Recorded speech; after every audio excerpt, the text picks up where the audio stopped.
The surprisingly cause of stomach ulcer.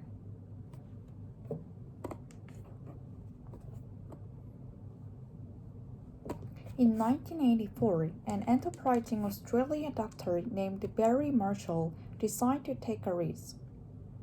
Too many of these patients were complaining of severe abdominal pain due to stomach ulcers, which are sores in the lining of upper intestinal tract.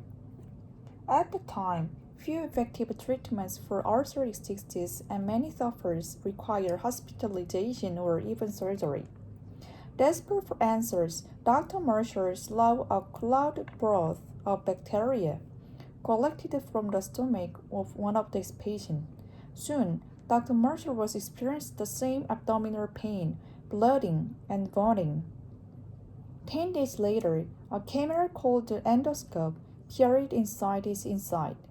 Marshall's stomach was teeming with the same bacteria as his patient.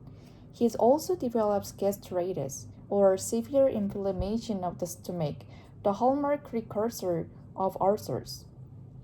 Dr. Marshall's idea challenges the misconception that still persists to this day, that ulcers are caused by stress, food, or too much stomach acid. Marshall thought the cause was bacterial infection. Initially, his idea was considered crazy by the politest medical mind on the planet. But in 2005, he and Dr. Robin Warren received the ultimate evaluation that were awarded the Nobel Prize for Medicine.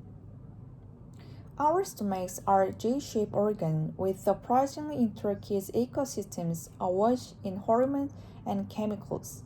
The stomach is under constant attack by digestive enzymes, bile, proteins, microbes, and the stomach's own acid. In response, it produces bicarbonate, mucus, and phospholipid called prostaglandins to maintain the integrity of its own lining. This delicate balance is constantly regulated and referred to as mucodefense. Since the mid-1800s, doctors thought stress alone caused most stomach ulcers. Patients were given antidepressants or tranquilizers and told to visit health spa. This belief eventually shifted to religious notion of spicy food and stress as culprit. No convincing study has ever demonstrated that emotional upset, psychological distress, or spicy food directly causes ulcer disease. By the mid-20th century, it was widely accepted that excess hydrochloric acid prompted the stomach to eat itself. Foreign proponents of this idea were referred to as the acid mafia. The biggest hole in this story that was antacids only provide temporary relief. We now know that some rare ulcers are indeed caused by too much hydrochloric acid, but make up less than 1% of all cases. Dr. Marshall and Dr. Wallen pinpointed a spider-shaped bacteria called Helicobacter pylori or H. pylori as the real offenders. H. pylori is one of the humanity's oldest, most frequent companions, having joined us at least 50,000 years ago and now found in 50% of people. Previously, we thought the stomach was deader on account of dysfunctional acidic hostile environment. Yet H. pylori survives the acidic turmoil of the stomach with a variety of features that disrupt the mucous defense in the favor. For example, it produces an enzyme called urease that helps protect it from surrounding gastric acid.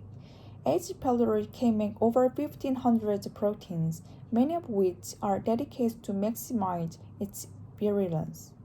We still have unanswered questions like why specific people develop ulcers at particular times. However, we do know individual genetic, other medical problems, use of certain medications, smoking, and the genetic diversity of a Helicobacter strain all play a role. In particular, certain pain medications used to reduce inflammation in joints have been discovered to work with H. pylori to create more severe stomach ulcers. Dr. Marshall ended up being fine after his famous, albeit dangerous, experiment.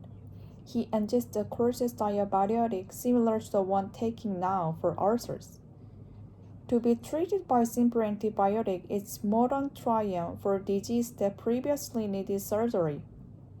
Marshall's work also reminds us that scientific progress is not always smooth, but there is value in trusting your familiar and sometimes littler gut.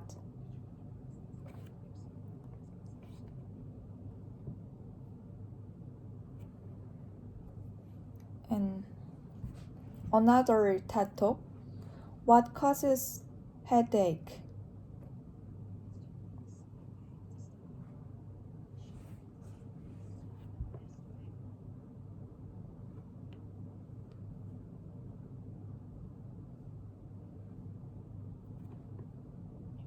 In ancient Greece, headache were considered powerful afflictions.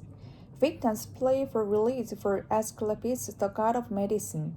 Any pain continue, a medical practitioner would perform the best known remedy, drilling a small hole in the skull to drain supposed infected blood.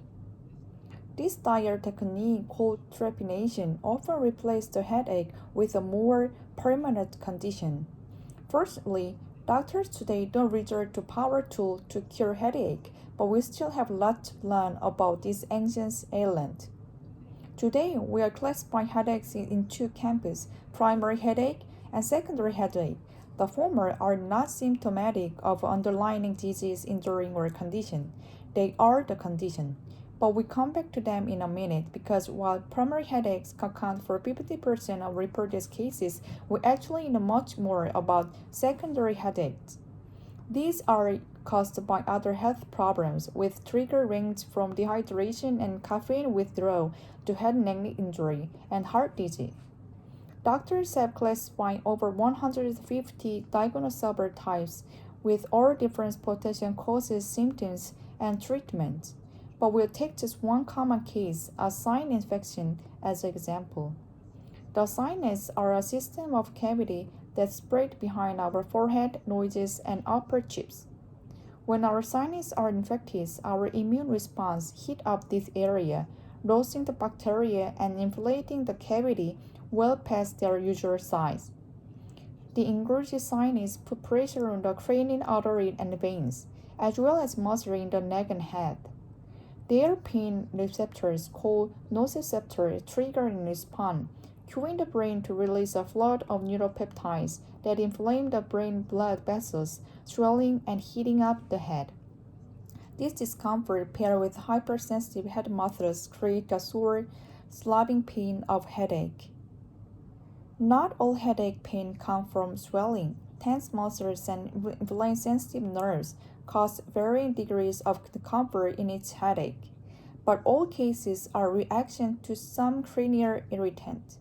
While the cause is clear in secondary headache, the origin of primary headaches remain unknown.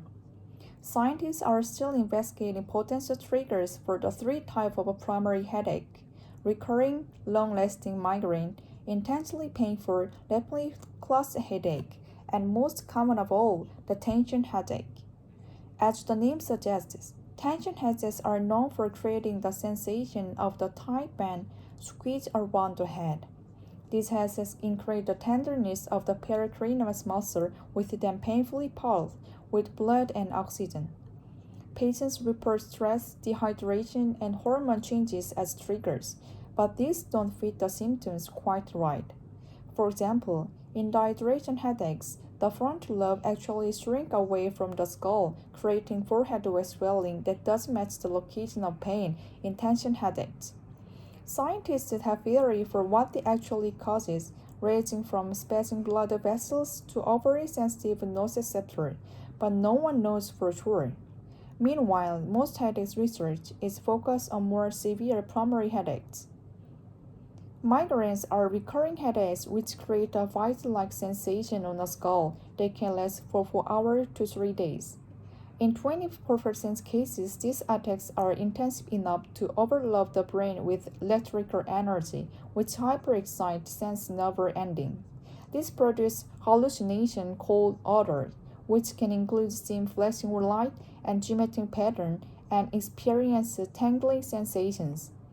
Cluster headaches, another primary headache type, causing burning, stabbing bursts of pain behind one eye, leading to a red eye, constricted pupil, and drooping eyelid.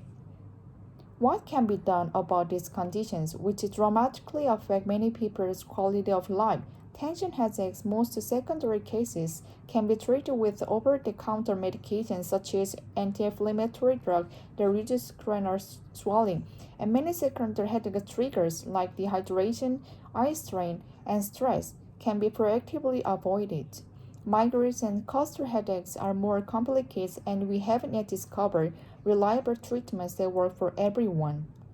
But thankfully, pharmacologists and neurologists are hard at work cracking these pressing mysteries that weigh so heavily on our mind.